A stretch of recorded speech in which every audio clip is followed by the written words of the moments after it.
Shalom, Bapak Ibu, Saudara-saudari yang terkasih dalam Tuhan. Ya, pada hari ini saya ingin kembali membagikan berkat kebenaran firman Tuhan. Firman Tuhan diambil dari kitab 1 Tawarik 14 ayat 8 sampai dengan yang ke-17.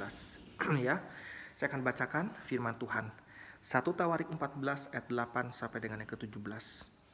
Ketika didengar orang Filistin bahwa Daud telah diurapi menjadi raja atas seluruh Israel, maka majulah semua orang Filistin untuk menangkap Daud. Tetapi Daud mendengar hal itu, lalu majulah ia menghadapi mereka. Ketika orang Filistin itu datang dan mengadakan penyerbuan di lembah Refaim, bertanyalah Daud kepada Allah, "Apakah aku harus maju melawan orang Filistin itu dan akan kau serahkan mereka ke dalam tanganku?" Tuhan menjawab, "Majulah, aku akan menyerahkan mereka ke dalam tanganmu." Lalu majulah ia ke Baal Perasim dan Daud memukul mereka kalah di sana. Berkatalah Daud, "Allah telah menerobos musuhku dengan perantaraanku seperti air menerobos." Sebab itu orang menamakan tempat itu Baal Perasim. Orang Filistin itu meninggalkan para allahnya di sana, lalu orang Israel membakarnya habis atas perintah Daud.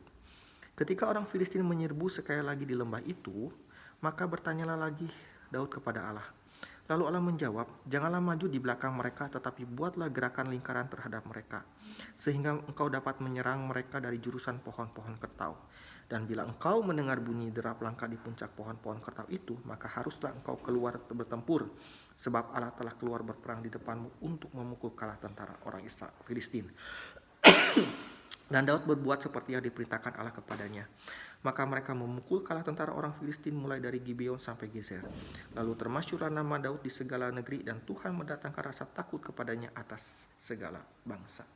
Sedemikian jauh kebenaran firman Tuhan. Berbahagia bagi mereka yang melakukan kebenaran firman Tuhan. Nah, saudara-saudaraku, setiap orang pasti ya ingin hidup di dalam keberhasilan, kesuksesan. Ya, setiap orang ya mencoba untuk meraih keberhasilan dan kesuksesan itu. Nah, ada orang mengatakan bahwa kunci untuk seseorang ya akhirnya memperoleh keberhasilan, kesuksesan adalah dengan mengandalkan kerja keras, usaha. Ya, mau tidak mau keberhasilan, kesuksesan tidak terlepas daripada ya bentuk tindakan yang kita lakukan. Apa yang sudah kita lakukan, ya. Nah, saudara-saudaraku, tetapi bagi saya, keberhasilan, kesuksesan tidak bisa tergantung hanya pada diri kita saja. Betul, memang perlu ada suatu usaha dari kita. Tetapi ya, perlu kita ketahui, kita bisa memperoleh keberhasilan, kesuksesan tidak terlepas daripada campur tangan Allah. Ya, kesuksesan, keberhasilan tidak bisa bergantung hanya kepada diri kita, kemampuan kita, segala upaya kita, ya, di dalam keterbatasan kita. Tetapi yang terpenting dan sangat-sangat penting adalah kita bersandar kepada Tuhan, kita mengandalkan Tuhan, ya. Nah, saudara-saudaraku, bagian firman Tuhan yang tadi kita dengar adalah kisah yang menceritakan tentang keberhasilan, kesuksesan Daud yang mengalahkan bangsa Filistin. Ya, di situ kita bisa ketahui alasan yang apa yang menjadi alasan bangsa Filistin menyerbu ya kerajaan Daud, karena mereka ingin menculik Daud. Tetapi kita bisa melihat bagaimana keberhasilan, kesuksesan Daud ya mengalahkan bangsa Filistin. Nah, saudara-saudaraku, ada hal yang menarik ya. Kalau kita perhatikan kisah ini ya, 1 Tawarik 14 ayat 8 sampai 17 ya, Daud memukul kalah orang Filistin. Ketika Daud mengetahui bahwa bangsa Filistin akan menyerbu dirinya dan juga kerajaannya, saudara-saudaraku, Daud ketika akan maju berperang melawan bangsa Filistin, dia tidak bergantung kepada dirinya sendiri. Dia tidak bergantung kepada pengalamannya. Ya, peperangan itu bukan sesuatu yang baru buat Daud. Ya, kalau kita ingat kisah Daud melawan Goliat ya, dan Goliat kalah, ya, kita bisa melihat bagaimana ada satu pengalaman Daud ya, tentu bersama dengan Tuhan pada saat itu. Jadi peperangan bukan suatu hal yang baru buat Daud ya.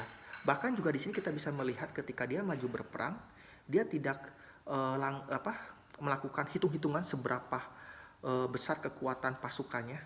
Tetapi ada hal yang menarik, 2 ayat firman Tuhan ya menekankan di ayat 10 dan ayatnya ke-14. Di sana dikatakan, bertanyalah Daud kepada Allah.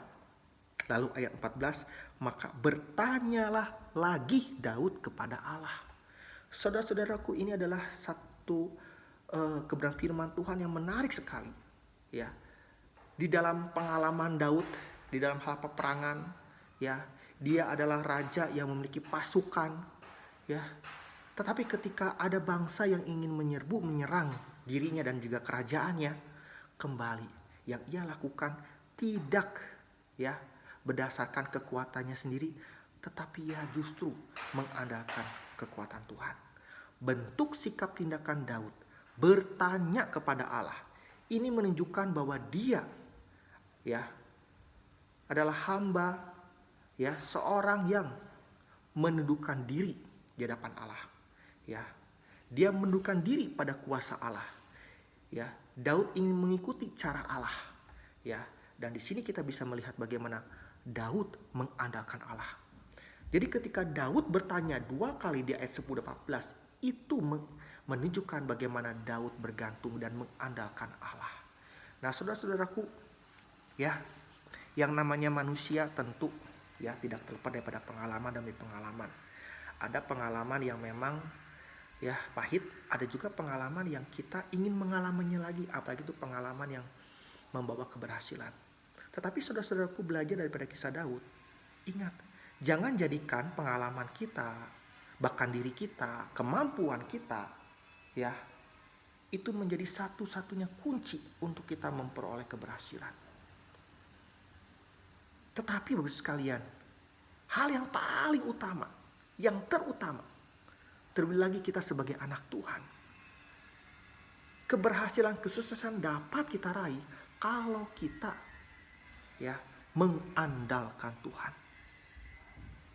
Ya, keberhasilan, kesuksesan dapat kita akhirnya rasakan, kita raih, ya, kalau kita bergantung sepenuhnya kepada Tuhan, melibatkan Tuhan dalam kehidupan kita. Nah, saudara-saudaraku, ya, tentu bertanya kepada Tuhan bukan hanya bicara soal bagaimana cara saya memperoleh keberhasilan itu, tetapi juga bertanya kepada Tuhan. Ini bentuk kita sebagai anak Tuhan. Kita pengen tahu bagaimana cara saya hidup yang sungguh-sungguh menyenangkan dan memuliakan Tuhan. Ya, ini yang juga jauh lebih penting untuk kita pikirkan dan kita lakukan. Nah, saudara-saudaraku, saya percaya setiap kita kalau ditanya apa yang menjadi tujuan utama manusia setelah kita hidup dalam kasih dan penebusan Tuhan adalah hidup kita ingin memuliakan dan menyenangkan hati Tuhan.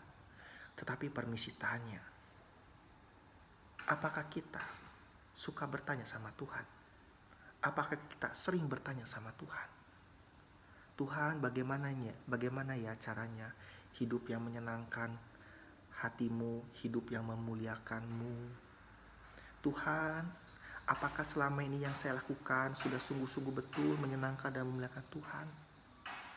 Saudara-saudaraku, ya, yang namanya pasangan suami istri, tentu, ya, baik suami istri ingin sama-sama, ya, menyenangkan pasangannya. Suami ingin menyenangkan istrinya, istrinya ingin menyenangkan suaminya. Tentu ketika mereka sama-sama ingin saling menyenangkan, saling, ya, ingin membuat pasangannya senang, tidak terlepas daripada kita pasangannya, ya, saya sebagai suami misalnya mencari tahu, ya, dari semasa pacaran dulu mencari tahu apa sih yang menjadi kesenangan istri saya, ya, bahkan sampai saat pun sekarang menikah, saya juga, ya, selalu bertanya kepada pasangan saya, ya, apa sih yang membuat mama senang, ya. Nah, saudara-saudara, terlebih lagi kepada Tuhan, di mana Dia adalah mempelai pria dan kita dalam mempelai wanitanya. Saudara-saudaraku, kalau kita ingin hidup menyenangkan Tuhan, memuliakan Tuhan, bahkan kalau kita pun ingin hidup, ya, menikmati keberhasilan, kesuksesan itu tidak terlepas daripada kita mengandalkan Tuhan. Dan salah satu bentuk sikap kita mengandalkan Tuhan adalah kita bertanya kepada Tuhan. Kita bertanya kepada Tuhan.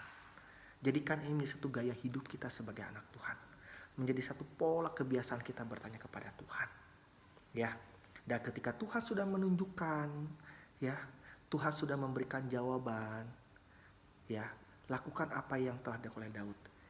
Taat, ya. Ayat 16 mengatakan, dan Daud berbuat seperti yang diperintahkan Allah kepadanya.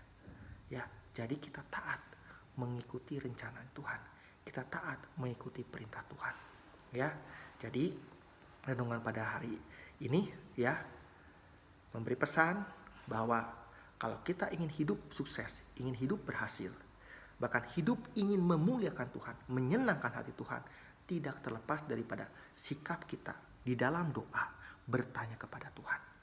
Bukan hanya sekedar kita membawa segala bentuk keinginan kita sebagai bentuk permohonan kita kepada Tuhan, tapi yang terpenting dalam doa kita. Karena doa ini adalah komunikasi, ya, kita pun bertanya kepada Tuhan. Tuhan, hal apa yang harus saya lakukan, ya, sebagai, ya, anak Tuhan yang hidup memuliakan dan menyenangkan hati Tuhan. Ya, kiranya firman Tuhan pada hari ini menjadi berkat bagi kita semua. Terima kasih. Selamat menjalani hari di dalam penyertaan Tuhan. Tuhan Yesus memberkati.